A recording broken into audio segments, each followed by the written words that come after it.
Bonjour à tous. Je ne sais pas si vous m'entendez bien. Si. Ouais, on va le faire comme ça et ça ira bien. Vous m'entendez bien? Ouais. Non? Ouais, je peux parler plus fort. Hein. Bah, pourtant, les micros sont branchés, mais je ne vais pas me pencher non plus sur le bousin. Bonjour à tous. Merci d'être venus à cette conférence qui est très technique et qui va vous présenter des outils qui sont parallèles à Moodle et Mahara. Et c'est quelque chose que nous, on se sert au niveau de notre association pour déployer et administrer facilement nos services Moodle.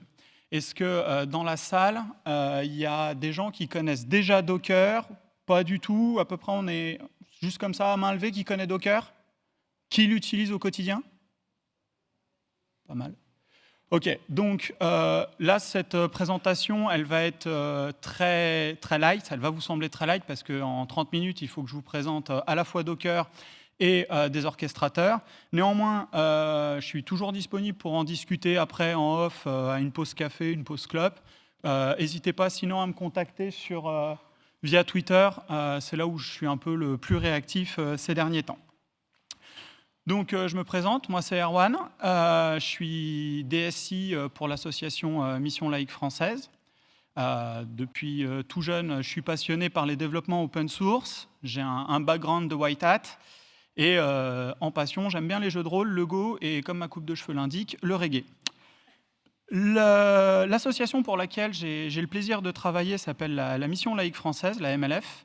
C'est une association à but non lucratif qui date de 1902, et qui regroupe un réseau d'établissements français à l'étranger. Et on prend les enfants de la maternelle jusqu'à le bac en terminale. Ça inclut au total 109 établissements, dont 35 qu'on gère de bout en bout. C'est-à-dire qu'on s'occupe de tout jusqu'aux prises qui sont dans les établissements. C'est vraiment quelque chose de très complet. Et au total, on doit gérer des services divers et variés comme Moodle pour 60 000 élèves. Et bien évidemment, pour faire tout ça, puisqu'on est une association, on n'a pas d'argent. Je pense que vous êtes tous dans la même situation aussi. Et on n'est que 3 pour gérer 60 000 élèves. Donc forcément, on ne pouvait pas rester sur le schéma classique qu'on a toujours connu, avec des machines virtuelles sur lesquelles on va monter nos serveurs, qu'on va bichonner pour proposer des services aux étudiants. Donc il a vraiment fallu trouver des solutions, et coup de bol, c'est quand on a commencé vraiment cette réflexion, Docker venait de sortir. C'était en 2013. On a profité de cette mouvance-là pour passer complètement notre urbanisation sur ces nouvelles technologies. Pour vous donner quand même un ordre d'idée, on a toujours les mêmes serveurs qu'à l'époque. On a 5 machines bare metal server qui sont hébergées dans un data center en France. Avant, on pouvait héberger une vingtaine de machines virtuelles dans un fonctionnement classique et qui marche bien. En étant passé sous Docker et Kubernetes, on en héberge maintenant quasiment plus d'une centaine de services pour le même prix que ce que ça nous coûtait avant. Donc, Docker, qu'est-ce que c'est? Pour ceux qui ne le savent pas, d'habitude, quand on montait des serveurs et des serveurs virtuels, on avait la partie Metal qui était fourni par le data center, sur lequel on rajoutait l'hyperviseur, et ensuite on installait des VM, où on définit comme d'habitude les vCPU, les VRAM et les disques virtuels qui y sont associés, l'OS, donc là on réinstalle à chaque fois un OS entier et complet, et ensuite par-dessus on va installer nos applications. Dans le cas de Moodle, c'est clairement un serveur PHP Apache web, plus une base de données, plus un serveur de cache et 2-3 petits plugins ici et là pour s'assurer que tout marche bien. Avec Docker, on s'abstrait complètement de cette couche-là puisqu'on a un OS qui tourne et le démon Docker, donc c'est le service qui va supporter Docker, lui va s'amuser à faire des allers-retours entre l'OS et ce qu'il a et les binaires de notre application. C'est-à-dire qu'au lieu de s'enquiquiner à réinstaller tout un serveur Linux avec toutes les dépendances qu'il y a besoin, qui des fois, en plus, sont conflictuelles, dans les cas de plugins comme Mathematica ou des choses comme ça, où les versions de Python, par exemple, ne sont pas compatibles les unes par rapport aux autres. Ça, c'est toujours gênant. Avec Docker, on va prendre chaque élément et on va les isoler dans des boîtes, ce qu'on va appeler des containers. Ces containers-là, ils contiennent à chaque fois juste le strict minimum qu'on a besoin. On va avoir un serveur Apache PHP pour gérer le code source de Moodle. On va avoir un autre container pour gérer la base de données, qui est complètement indépendant. C'est-à-dire que je peux prendre la base de données, la lancer sur n'importe quel autre serveur Docker. La communication se fera toujours, puisqu'on est sur quelque chose de transparent. Donc, grâce à ce système-là, on économise énormément de ressources. Donc, avant de continuer, un petit peu de lexique, vous allez m'entendre dire plein de mots bizarres. Docker va baser ses containers sur des images. Ces images, c'est vraiment l'élément qui va contenir l'ensemble des informations pour créer notre serveur. À ça se rajoute une étape de build. C'est comme quand on avait du code C++ qu'il fallait compiler. Là, on a un code qui est en YAML sur du Dockerfile qui contient toutes les instructions qu'on a besoin pour le serveur. On va builder l'image pour l'avoir toujours disponible. Cette image, ça va vraiment être la base angulaire de tous mes déploiements Moodle. Que j'en ai 1, que j'en ai 15 à faire, c'est toujours la même image que je prends. Et après, je vais juste la personnaliser en disant non, c'est tel type de base de données, c'est tel type d'host ou DNS qui est associé. Ensuite, toutes ces informations-là, on va les mettre dans ce qu'on appelle un Docker Compose. C'est tout simplement un cahier de déploiement où on lui dit ce qu'on veut, comment on le veut, et on l'exécute. Quelque chose qui est vraiment important à comprendre avec Docker, c'est que avec les serveurs qu'on a en machine virtuelle, le serveur tombe en panne, on va devoir le réparer. Avec la philosophie Docker, c'est complètement différent. Mon serveur tombe en panne, je ne m'embête pas, c'est toujours la même image, je détruis, et j'en reconstruis un nouveau par-dessus. Et pour éviter de perdre les données, donc tout ce qui va être upload, données de base de données, on va créer des containers, qui sont des containers Docker classiques, sauf qu'en fait, il y a juste des données qui sont mises dedans et qui sont sauvegardées ailleurs de façon persistante. Ce qui va nous permettre, après, de faciliter toutes les opérations de backup ou toutes les opérations de maintenance. C'est-à-dire que si je veux m'assurer que le script que j'ai commencé à développer pour faire une migration des étudiants d'une année à une autre année, je peux récupérer toutes les données Docker, les mettre sur ma machine comme celle-ci, faire mes tests en local sans casser la production, et une fois que je suis sûr que ça marche, l'appliquer sur ma production. Donc, pour être plus clair et plus transparent, je vais vous montrer quelques fichiers que j'ai fait récemment avec l'équipe. Donc, on va se baser sur notre Dockerfile. Le Dockerfile, c'est vraiment ce que je lui demande comme instruction pour créer mon image. Il y a des instructions qui sont assez simples. La première, c'est from une autre image, c'est-à-dire que je vais baser ma construction de Moodle sur une image qui contient déjà PHP et Apache, puisque c'est des briques Lego, les containers peuvent s'empiler les uns par-dessus les autres. Ensuite, je vais exécuter les mêmes commandes que vous avez l'habitude de taper sur vos machines virtuelles pour faire la mise à jour du système, pour installer les dépendances, télécharger Moodle, décompresser Moodle, installer un plugin qui s'appelle Mouche. Pour ceux qui ne connaissent pas, c'est tout simplement Moodle en ligne de commande. Vu que nous, on n'a pas d'interface utilisateur et puis que c'est des scripts automatisés, pour installer les plugins, pour installer les thèmes, on passe par Mouche, comme ça, c'est tout automatisé dans notre cahier de développement. Ensuite, on fixe les droits. C'est exactement les mêmes commandes que vous taperiez pour lancer un serveur en machine virtuelle. C'est juste que là, moi, je lui donne toutes les instructions. Une fois que je lui ai donné toutes les instructions, je vais pouvoir commencer à builder l'image. Donc, j'ai tout simplement besoin de lui dire build l'image et puis tu me l'appelles MoodleMoot. Et on voit que j'ai bien mes 14 instructions qui ont été exécutées. Donc là, c'est rapide parce que je l'ai fait juste avant la présentation, histoire de ne pas perdre trop de temps. Mais hier, quand je l'ai fait vers 5 h du matin, ça a pris 5 minutes, pour vous donner un ordre d'idée. Et à partir de là, j'ai mon image. Maintenant, qu'est-ce que je fais de cette image ?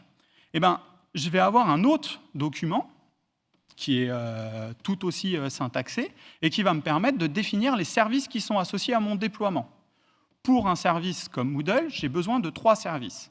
Moodle en lui-même, un job cron pour exécuter les tâches qui vont être ailleurs, et ça, je les exécute dans un autre container. Comme ça, je suis sûr que si des fois, il y avait un petit malin qui s'est amusé à me glisser un script qui serait exécuté au niveau du cron, je suis sûr qu'il ne touchera jamais ce container-là puisqu'il est en back-office. Il n'est pas déployé sur le web.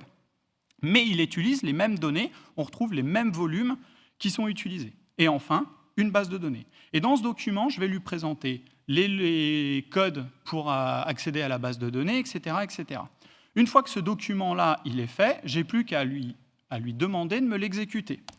Donc là, je vais lancer la création du serveur, et en quelques minutes, je vais avoir tout un serveur Moodle sur ma machine, accessible et configurable. Et on voit bien mes 3 services, Moodle 1, le cron Moodle, et la base de données. Et là, tous les logs vont s'afficher ici.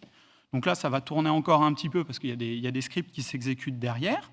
Mais en quelques minutes, j'ai une image qui est instancée et je peux en faire ce que j'en veux. Que je le mette ici, que je le mette sur un serveur, que je le mette dans un data center d'Amazon, c'est la même chose. Mon image s'exécutera toujours de la même façon.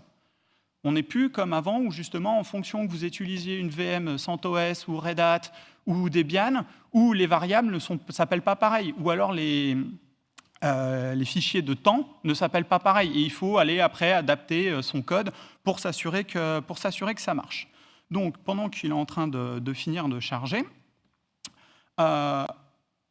Docker, c'est bien, parce qu'au final, ça m'a permis en quelques minutes de faire un serveur. Par contre, ce n'est pas magique. C'est-à-dire que le déploiement, je le fais manuellement, en tapant les lignes de commande que je viens de taper devant vous. Je n'ai pas un retour de son état de fonctionnement. Est-ce que le service est toujours accessible? Est-ce qu'il marche toujours, même si le container tourne? Et est-ce que les données qui sont à l'intérieur n'ont pas été corrompues? C'est-à-dire que s'il y a un petit malin qui s'était amusé à accéder à l'intérieur de mon serveur et qu'il modifie le code source, j'ai aucun moyen de le savoir. Docker pourra me le dire, mais c'est à moi d'aller lui poser la question. Il ne va pas me prévenir. Là, je parle bien évidemment de Docker dans son utilisation démon classique. Je ne parle pas encore d'orchestrateur, de Swarm ou de Kubernetes. C'est vraiment Docker, dans sa version native, propose ça. Les règles de proxy pour s'assurer le load balancing entre mes différents containers, c'est à moi de les faire. Lui ne sait pas les gérer. Hop, en attendant, il n'a pas fini. Forcément, tout ça n'a pas résolu le problème qu'on a, qu'on est très peu et qu'on n'a pas assez de temps pour s'occuper de tout ça. La réponse à ça, c'est l'orchestrateur. L'orchestrateur, lui, va vraiment jouer un rôle de s'assurer que ce que je lui demande, il y a toujours une machine qui vérifie que ça existe. Alors, avant de passer à la partie... Non, il n'a toujours pas fini, le vilain. Bon, écoutez, je vais continuer, et puis si on a le temps, on reviendra. Mais en gros, là, le script que j'ai utilisé me lance directement le script d'installation de Moodle, avec tout qui est passé au vert, parce que forcément, toutes les dépendances ont été fixées. Et un truc qui est important, c'est que sur une machine, je peux en lancer 3, 4, 5, 20 fois la même image pour le même container et m'assurer en amont que j'ai un proxy qui va s'assurer du load balancing. Comme ça, je n'ai pas besoin de réinstancer des VM ou quoi que ce soit. Mettons qu'il y a un gros pic de charge qui va arriver, parce qu'on le sait, des fois on a des pics dans l'année. Je peux dire, tiens, là, il va y avoir les examens de fin d'année, crée-moi un peu plus de serveurs, comme ça, au moins, je suis sûr qu'on puisse absorber la charge. Parce que moi, je me souviens, il y a 10 ans, quand j'étais à la fac, on était obligé de se connecter toutes les 30 minutes pendant les séances d'examen, parce qu'il y avait des gros pics, on ne pouvait pas faire plus de 300 utilisateurs en même temps. Donc, avec ça, le problème est réglé. Donc là, le Moodle est créé. Si j'accède à mon localhost, normalement ça marche, mais c'est là où c'est le dieu de la démo me bug. Non, c'est bon. Et donc là, tout de suite, j'ai un serveur Moodle. Et vu que l'image elle a été créée parfaitement pour correspondre à Moodle, je suis sûr que peu importe où je vais déployer cette image, ça marche toujours. Donc là, je vais killer le process, parce qu'on ne va pas le laisser tourner pour rien. Et on va passer maintenant à l'orchestrateur. L'orchestrateur, c'est vraiment quelque chose qui va se greffer en plus de Docker et qui va s'assurer que l'ensemble de ma fiche de déploiement soit toujours respecté. Ça implique que pour lui, il a besoin d'avoir un peu plus d'éléments que la simple installation de Docker. Il faut qu'on ait des nœuds maîtres qui vont se charger d'être le cerveau de l'opération. On va avoir des nœuds esclaves, ou des mignons, ça dépend la traduction que vous avez, qui, là, va contenir ce qu'on va appeler des pods. Des pods, c'est tout simplement une autre boîte dans laquelle on va mettre Docker, et sur lequel Kubernetes va pouvoir coller ce qu'on appelle des labels, des étiquettes, des métadonnées. ce qui va lui permettre de diffuser l'information sur un ensemble de clusters. Puisque quand on se retrouve, comme nous, on a 5 machines, sur ces 5 machines, on a 2 machines maîtres, ouais, c'est ça, on a 2 machines maîtres, 3 machines esclaves. Et pour s'assurer que les machines ont toute la bonne information, c'est Kubernetes qui va coller des métadonnées et la diffuser au travers de tout le monde. Et pour diffuser ces données, il va utiliser un Key Value Store qui s'appelle etcd. Vous pouvez en utiliser un autre, mais c'est celui qui est fourni, entre guillemets, de base avec Kubernetes. C'est tout simplement une base de données où on va lui dire « tel pod s'appelle de cette façon-là ». Un clé et valeur associées sur une base de données. Donc tout à l'heure, on avait donc notre code PHP plus notre serveur. On a tout mis ça dans un container et Kubernetes, lui, pour se faciliter la vie, va mettre tout ça dans un pod. Normalement, c'est un pod, un container. Mais des fois, pour plein de raisons, on a besoin, par exemple, d'avoir 2 serveurs qui tournent dans le même pod. Comme ça, on est sûr qu'ils sont toujours exécutés en même temps et sur les mêmes machines. Donc, on va pouvoir, par exemple, avoir 2 containers dans un pod, on va pouvoir avoir un container plus un volume dans un pod, on va pouvoir avoir d'autres services, comme des services de log, des services de cache, qu'on va pouvoir associer comme ça dans notre système. Kubernetes est composé de 5 parties principales. L'API serveur, qui va être tout simplement notre canal de communication entrant-sortant avec Kubernetes. Sur les nœuds maîtres, on va avoir le scheduler, qui lui est vraiment bête et discipliné. On va lui dire, j'ai besoin d'avoir 3 instances de Moodle, et je veux qu'elles soient sur ces machines-là, parce que j'ai plus de GPU, parce que j'ai peut-être plus de RAM, ou parce que tout simplement c'est dans un data center qui n'est pas soumis à la RGPD. Ensuite, on va avoir le contrôleur manager. Et comme tout bon manager, il ne fait rien. Il s'assure que les autres font. Et le manager, lui, va s'assurer que toutes les règles de pare-feu, de réseau, de nom, de DNS, de résolution DNS, tout ça, ça soit bien mis en place. Ça va être vraiment toute la magie interne, derrière Kubernetes, qui va se mettre en place. À l'intérieur de nos nœuds esclaves, on va avoir 2 éléments importants. Le service proxy, qui va tout simplement permettre une communication de pod à pod ou de container à pod ou de pod vers l'extérieur. Et le kubelet. Le kubelet, ça va tout simplement être, entre guillemets, le petit ouvrier qui va s'assurer que le container qu'on a instancé tourne. Et là, il va m'apporter 2 informations essentielles. La première chose, c'est ce qu'on appelle le readiness, c'est-à-dire est-ce que mon application est lancée et est-ce qu'elle répond. C'est tout simplement un simple curl qu'on exécute pour s'assurer qu'on arrive bien sur une page Moodle et pas sur une erreur 404. Si des fois, lui, il voit qu'il y a un problème, il avertit le manager va voir le scheduler, va dire « écoute, ce service-là ne tourne pas, tu le détruis et on en recrée un autre. On ne va pas chercher à comprendre pourquoi il ne marche pas. Si on peut, on le détruit, on le relance. » L'autre chose, ça va être ce qu'on appelle le heartbeat monitoring, c'est-à-dire que régulièrement, on va s'assurer que le service continue de répondre. C'est une fois que le service est lancé, le readiness dit au proxy, ça y est, moi je suis lancé, tu peux m'envoyer du trafic dessus. Et si des fois au niveau du heartbeat, il venait avoir une erreur parce qu'on a envoyé un fichier via les uploads qui fait planter le service, lui, il va se rendre compte que son service ne tourne pas, et de nouveau, il va prévenir le manager va le détruire et va relancer de nouveau un service. Donc en action, voilà ce que ça donne. On a, alors là, vive le GIF qui n'est pas lancé dans les bons temps. On va attendre légèrement qu'il se remette sur le début. C'est les joies des présentations en direct. Donc, on a, sur cette présentation-là, on va avoir 3 pods qui vont être lancés et qui vont lancer les mêmes réplicas, c'est-à-dire la même image. À tout moment, je peux y ajuster pour en faire que 2, et je peux en faire que 3. Là, sur les 3 que je lui ai demandé en plus, ils ne sont pas tous prêts. Là, il n'y en a plus que 2 qui sont en attente, ensuite plus qu'1, et ensuite tout le monde est prêt. Mais si, en haut, il venait à avoir un problème, comme une panne réseau, parce que le data center ou que la machine elle a planté, tous les nœuds, tous les pods qui sont rattachés à ce nœud-là ne vont plus répondre. Donc le manager va détruire et va relancer ailleurs. Le scheduler, si là, une machine ne répond pas, lui, il va prendre et il va mettre ailleurs. Ça va nous permettre comme ça d'optimiser vraiment l'utilisation des machines. Ça évite d'avoir une VM où il n'y a rien dessus et puis une autre VM où il y a tout dessus et puis ça ça merdouille. Là, on va vraiment être sur quelque chose où on va avoir comme un gros camion de déménagement avec plein de cartons, et lui, il va se dire, attends, ce nœud-là, il est peut-être un petit peu plus chargé que d'habitude, je vais peut-être aller ailleurs. Je ne vais pas rentrer dans les détails, mais il y a après la possibilité d'aller plus loin sur ces informations-là, où on va pouvoir créer des règles d'affinité, des règles de non-affinité, pour s'assurer que les images sont exécutées sur tel type de machine.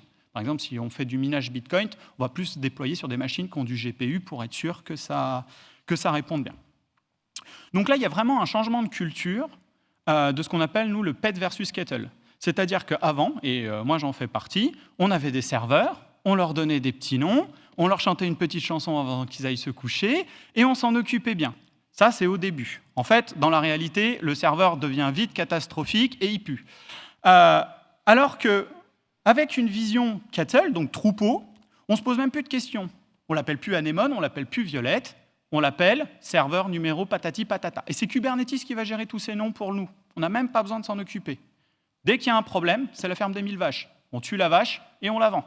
C'est aussi simple que ça. Donc c'est vraiment complètement un changement de personnalité. Donc j'espère vous avoir convaincu et vous allez me dire, c'est cool, moi j'aimerais bien avoir Kubernetes. Sauf que le problème, Kubernetes ne s'installe pas facilement.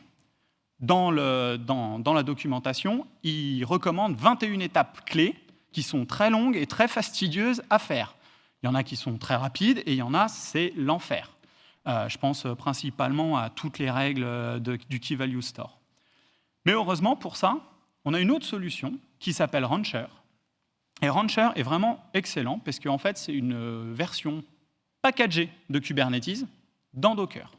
Donc on va pouvoir déployer très rapidement, et je vais vous le montrer, un cluster sur plein de machines. Donc là, j'ai 5 machines virtuelles sur le PC.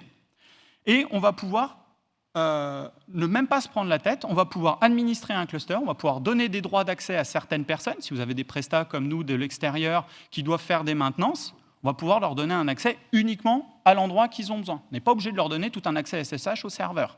En termes de sécurité, c'est quand même un plus. Et donc, vu que Kubernetes via Rancher est lancé par Docker, il peut être exécuté n'importe où. Sur une machine Windows, sur une machine Linux, même sur un Mac, sur un poste fixe comme celui-ci. La version de Rancher, elle est open source, et ils font quelque chose de très bien. Il n'y a aucune différence entre la Community Edition et l'Enterprise Edition. La seule chose qui change, c'est le support. Donc ça, c'est quelque chose de très bien, parce que ça veut dire qu'ils n'ont pas à modifier le code de Kubernetes. C'est-à-dire que si moi, j'ai développé, pour mes besoins, des plugins à Kubernetes, je vais pouvoir les utiliser avec Rancher. Si des fois, je veux, par exemple, créer moi-même un scheduler, pour m'assurer, j'ai 3 machines, on remplit de façon identique les 3 machines. On peut faire c'est un script tout bête à faire en bash, on lui dit tu prends un Docker et tu vas sur la prochaine machine. Et puis après, on répète la boucle. Donc on va pouvoir vraiment faire des choses. L'autre point fort de Rancher, c'est qu'il inclut déjà des réponses API pour connecter avec d'autres systèmes. Je pense à GitLab, comme versionneur de code, comme ça, nous, toutes les étapes de buildage des images, déploiement, etc., c'est tout fait automatiquement. On n'a plus besoin de s'en occuper. Voilà, il y a après d'autres greffons, mais je ne vais pas trop rentrer dans les détails. Donc pour vous montrer rapidement à quoi ça ressemble, tant que les machines se lancent et que le système soit prêt, on peut faire un petit échange questions-réponses. Donc déjà, la première chose que je vais faire, c'est sur cette machine, pas sur mes machines virtuelles que j'ai installées, je vais installer Rancher. Tout simplement une commande Docker que j'ai exécutée pour lancer. Du coup, je n'ai plus qu'à aller sur ma page. Puis là, ça ne va pas marcher, forcément. Voilà. Allez, feignant.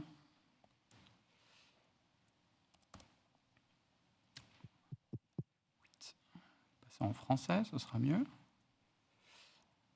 Bon, forcément, là, ça ne va pas marcher. Je savais que j'aurais dû payer ma facture Internet. Hop. Et pourtant, il est bien lancé. Bon, ça arrive. Voilà, c'est le temps qu'il finissait de se lancer et de régénérer le certificat. Donc là, moi, il va me demander de rentrer un mot de passe. C'est la première installation, donc c'est vraiment pour vous montrer en live. Voilà, là, je viens de créer un serveur. La première chose qu'il va me demander, ça va être de créer un cluster, c'est-à-dire un groupe de machines maîtres et un groupe de machines esclaves. Donc, je vais créer un cluster que je vais appeler Moodlemoot. Et là, après, c'est au choix. Soit vous utilisez des systèmes qui sont déjà intégrés et vendus dans le commerce, je pense à Amazon, Google, Azure, ou alors, vous faites ce que nous, on a fait parce qu'on n'a pas d'argent. Vous achetez des machines et vous créez une installation custom. Donc là, je vais créer, et là, il va me dire deux choses. Un, quelle est la commande que je dois exécuter sur mes machines, et quels sont les types de nœuds que je dois faire. Et là, on retrouve nos 3 briques principales. Le KeyValueStore, le nœud maître et le nœud esclave. Donc là, pour l'installation et puis pour le fun, on va lui demander sur toutes les machines de créer la même chose. Je copie ça dans le presse-papier, et parce que je suis un bon ingénieur et que je suis feignant, je vais exécuter la commande sur toutes mes machines virtuelles en même temps. J'attends juste qu'ils finissent de se connecter. Tac, tac, tac. Et je vais y exécuter.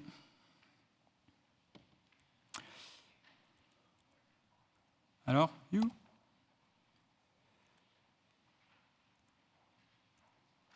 Il ne me laisse pas y faire. En attendant que je finisse ça, si vous avez des questions à poser, n'hésitez pas. Comme ça, on profite du temps d'échange, réponse, pour ne pas perdre du temps et surtout pas déborder, parce que sinon, on m'a prévenu que j'allais me faire taper. Oui, bonjour. Alors, je ne vois pas, parce que j'ai la lumière en plein dans les yeux, je ne vois pas qui me parle, je suis vraiment désolé. Bonjour. Ah, pardon, excuse-moi.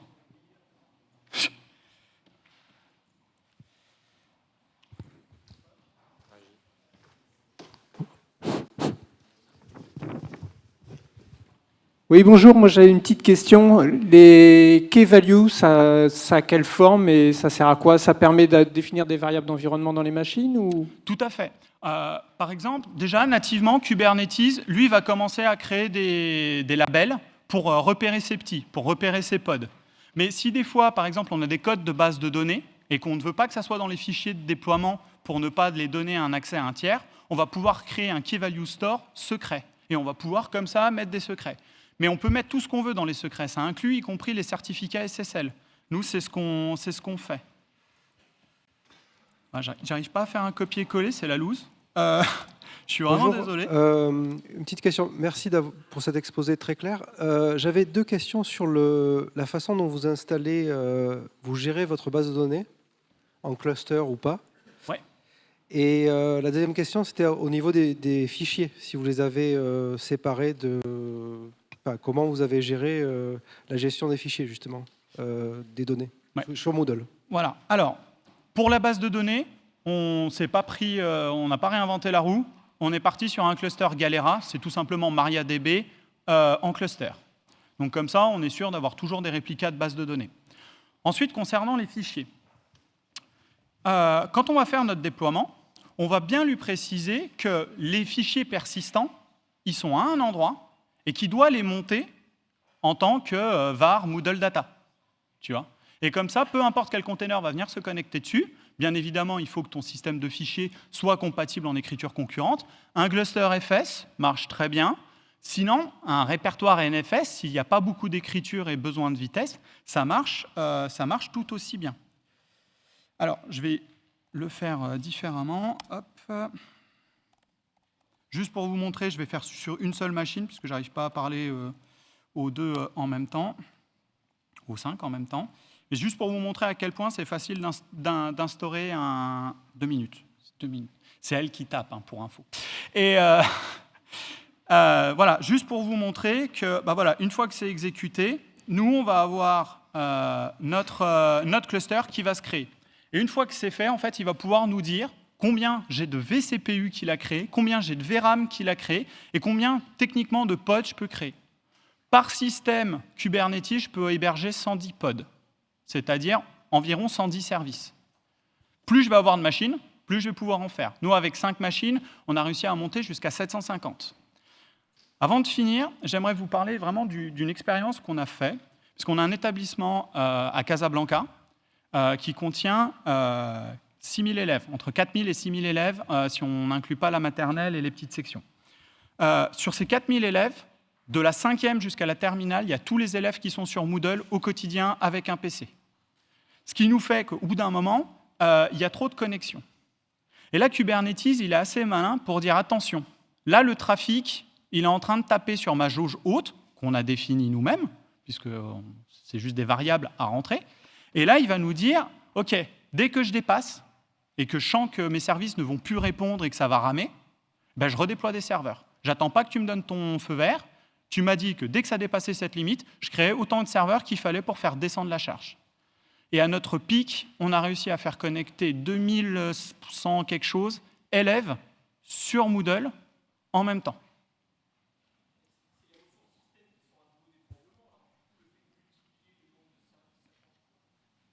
Mais parce qu'en fait, si tu veux, ton service, par exemple un service Apache ou Nginx, il ne peut pas traiter toutes les demandes qui arrivent. Donc si tu veux, en amont, je vais avoir un load balancer que Kubernetes va mettre en place et qui va jouer le trafic. Il va dire, toi tu vas là, toi tu vas là, toi tu vas là. Et ainsi, j'évite de faire tout simplement une DDoS sur mes propres serveurs. Puisque, si tu veux, on a assez de ressources sur nos machines. Nos machines, c'est des Xeon E5, 256 Go de RAM, pour certains, parce que les autres, ils sont encore un peu vieux, on ne les a pas encore tous mis à jour. Mais si tu veux, nous, si je vous montrais notre interface, on n'est même pas à 25% de charge sur les pods. Donc on a encore de la latitude, on a du souffle sous la pédale. Mais ça ne sert à rien. Je suis désolé, j'entends pas. C'est des limites qui sont applicatives. Mais après, ça va être Kubernetes qui va gérer avec nos paramètres. C'est-à-dire que si le load balancer lui-même commence à avoir un goulot d'étranglement, il va me redéployer un load balancer. Tu vois, il va vraiment gérer tout de A à Z. En gros, moi, j'ai récupéré des week-ends. Donc ça, c'est cool. Mais non, mais vraiment, parce que nous, en plus, on a des établissements en Chine, on a des établissements en Arabie Saoudite. C'est du dimanche jusqu'au dimanche, des établissements qui ont besoin de se connecter. Donc on ne pouvait pas faire des astreintes à juste 3. Ce n'était pas possible. Donc nous, en fait, nos astreintes, c'est Kubernetes qui nous les gère. Après, je ne vais pas vous mentir, ce n'est pas parfait, ce n'est pas magique, ça nécessite de mettre un peu les mains dans le cambouis. Mais honnêtement, si vous savez monter une machine virtuelle, ça, vous savez le monter. Et tout à l'heure, je discutais avec un collègue lors d'une pause club et qui me disait « Oui, mais moi, je ne vois pas l'utilité. Juste pour un Moodle, je ne vois pas l'utilité de faire ça. » Moi, je vous dis que s'il y a une utilité, elle est toute bête. C'est que du fait que les choses soient bien compartimentées et ciblées, le jour où il y a des opérations de maintenance à faire, on peut les étaler. C'est-à-dire que, mettons, je dois passer de la version 3.6 à la version 3.7 de Moodle. Je vais pouvoir éviter les interruptions de service. Je vais dire à Kubernetes, OK, maintenant, tu as mon feu vert, tu passes tout le monde en 3.7. Donc, on va avoir nos 5 pods qui sont en 3.6. Il va remonter un 3.7, s'assurer que le 3.7 marche bien avec les readiness et les heartbeats. Une fois qu'il est sûr que le 3.7 marche bien, il va me killer un 3.6. Et on va avoir un rollback comme ça de machine en machine. Donc, je suis quasiment en 24/7 avec des disponibilités de 99,5%.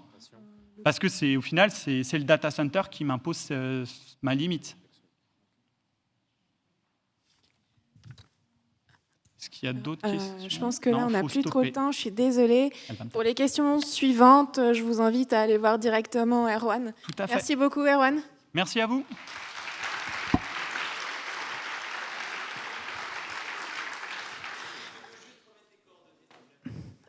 J'ai pas entendu. Ah, bien sûr, excuse-moi.